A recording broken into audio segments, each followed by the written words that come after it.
We've been talking to Congressman Luke Messer, a new member of the Congress from Indiana, and I understand that you're holding a lot of local town halls.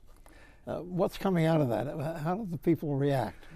Well, we've been in office just a little, right at a month, and we've already visited 16 of the 19 counties. And as we talked a little bit before, these communities are what I call courthouse towns, agricultural and manufacturing-based economies facing many of the kinds of economic challenges that you described before. It's frankly a conservative area. I'm a conservative in my philosophy, and the two topics you hear most about from the voters that I'm visiting with are first spending, which we talked a little bit about, the sense that people want to leave the same kinds of opportunities for the next generation that they received. I often say in these meetings that every one of us that grew up in America over the course of the last few decades, we've known every moment of our life that we were going to have a chance to succeed if we work hard and stay focused because we were born in America. And we want to leave that same opportunity for the next group. The second is the Second Amendment. And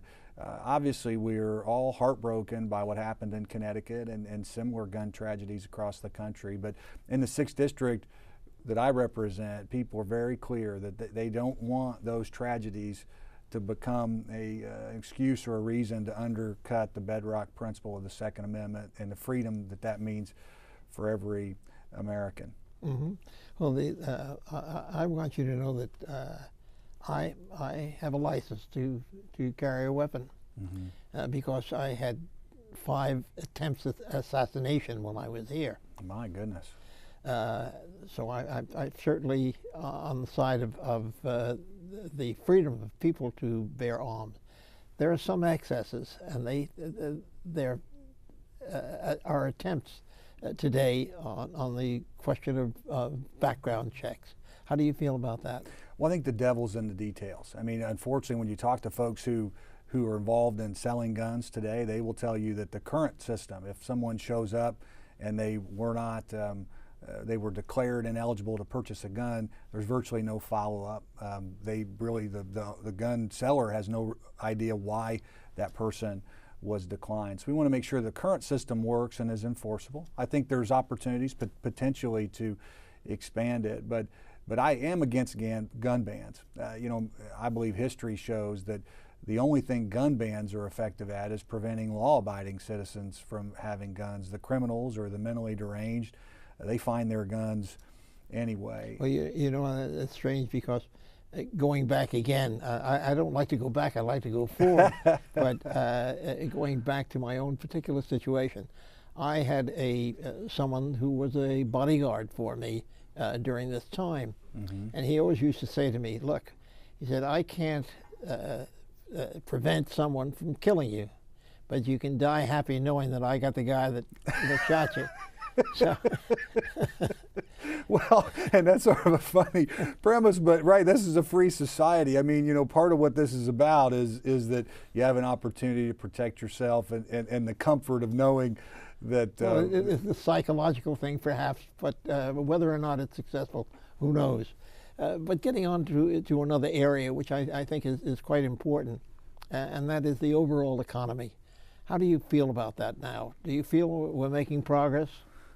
Well, one hopes so. I mean, we all have a vested interest in America being successful. As we talked about earlier, when America is successful, everybody in elected life has the opportunity to be successful as well. What I try to point out as I've traveled my district is just help everyone understand that sometimes in Washington, we get buried in talking points or we get buried looking at statistics and math, and we forget the real world consequences of the decisions that we make. A few weeks ago, I was in Connersville, Indiana. My grandmother was there. She's 85 years old. She's worked her whole life in tough jobs, cleaning, cooking.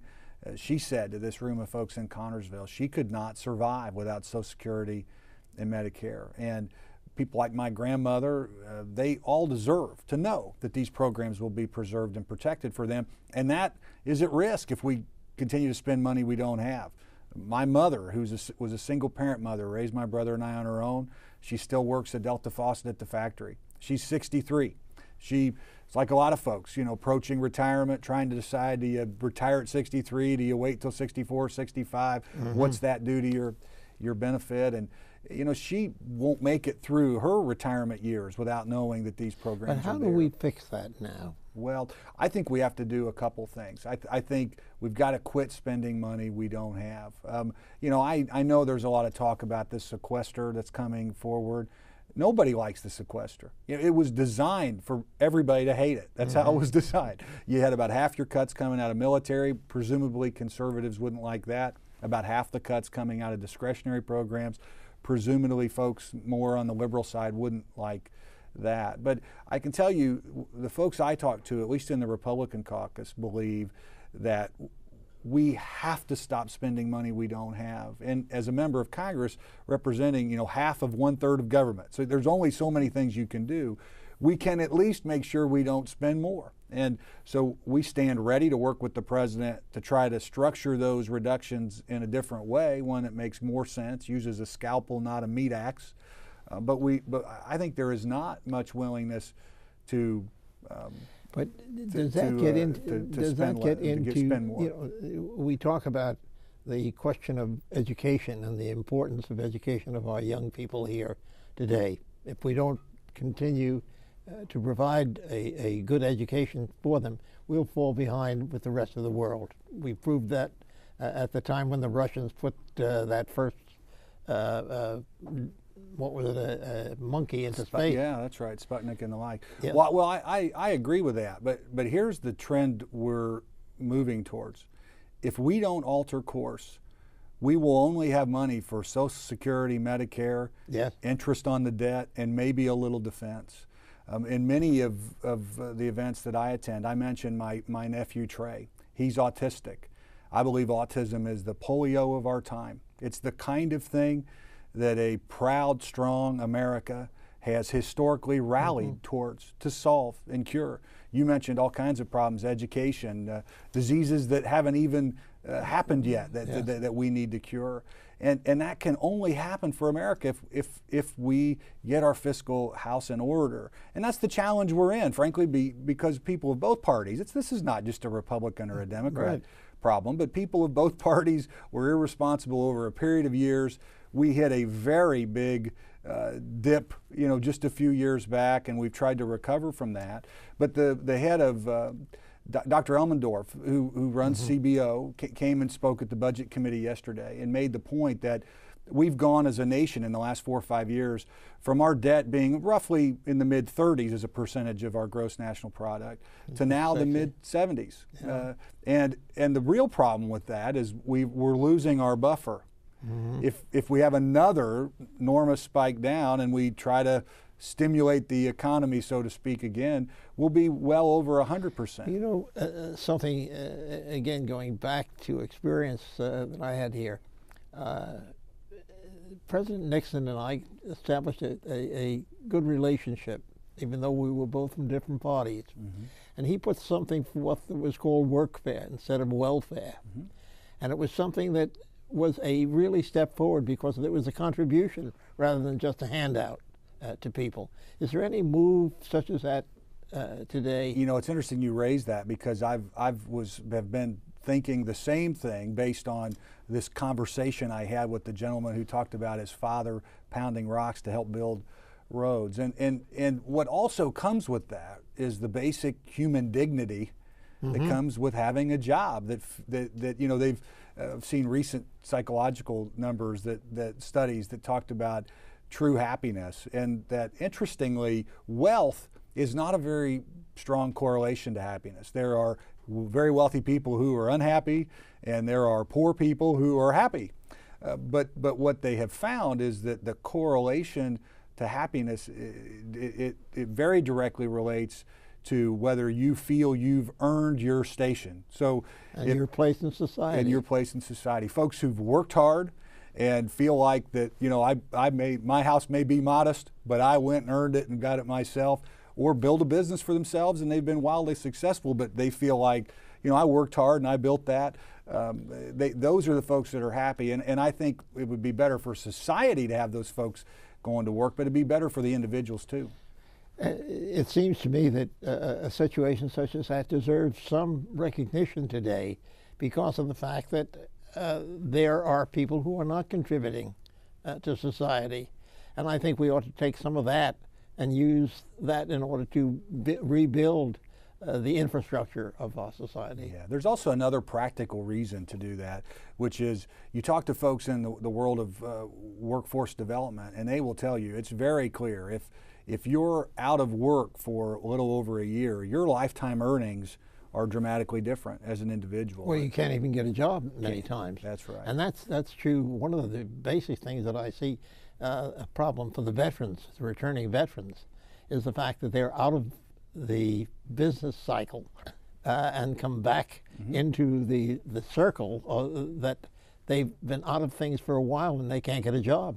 Yeah, no, that's absolutely right. And these are the folks who deserve, you know, if there are very clear responsibilities of the federal government, there is no higher responsibility than protecting and defending those who are currently serving in the military and then helping and assisting those who serve. I've just started a program called actually Vet Seed, of providing funding for those young people in entrepreneurship. If they can't get a job, maybe they were a stenographer, a Boilermaker, or something like that in the military, and they come back, they can't find a job, they haven't got the money to start a business. Yeah, well, I mean, that's a great program. Looks like we're almost wrapping up with our time here.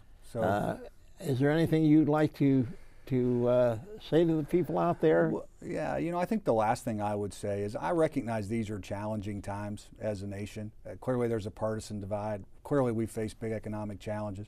And there's the old line, you know, depression's when you're out of work, recession's when your neighbor's out of work. A lot of folks, far too many families have had to go home in recent years and tell their family that they're out of work. But you know, for every challenge we face, this nation has faced even bigger challenges before. You know, Great Depression, 2 world wars, a revolutionary and civil war, and there's nothing wrong with America today that can't be fixed by the things that have been right about America for several hundred years.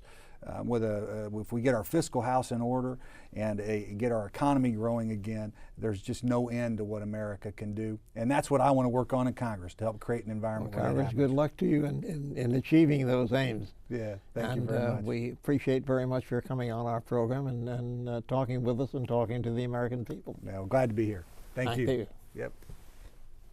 And now until next week at the same time, Lester Wolf saying so long from Washington.